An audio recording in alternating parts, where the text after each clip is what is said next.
ओम नमो नारायण. मित्रांनो, कॅन्सर रोग म्हटला की आपण लगेच घाबरतो. घाबरण्याची काही जरूरत नाही आहे. कॅन्सर म्हणजे काय?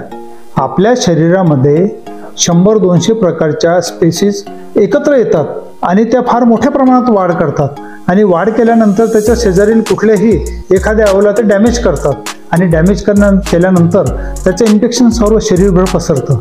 मित्रांनो, आजच्या उपलब्ध चिकित्सेमध्ये केमो, रेडिएशन, जे काही आणि इम्युनोथेरपी ह्या जे काही ह्या तर आवश्यक आहेत, सर्जरी पण आवश्यक आहे, परंतु त्यासोबत आपण इंग्रजी औषधासोबत आयुर्वेदिक औषधं पण घ्यावी. आयुर्वेद हा फार जुना प्राचीन असून इसवी पूर्व 5000 वर्षापूर्वी सांगितलेला आहे.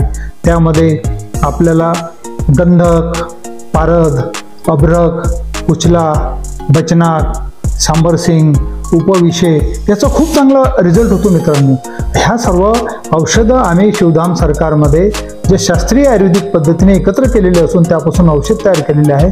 आपला कुठलाही कॅन्सर असो, तोंडाचा असो, लिव्हरचा असो, कुठलाही कॅन्सर असो, ब्लडचा असो, तुम्ही तुमच्या इंग्रजी औषधासोबत आयुर्वेदिक औषध पण चालू ठेवा आणि ह्या संधीचा लाभ घ्या.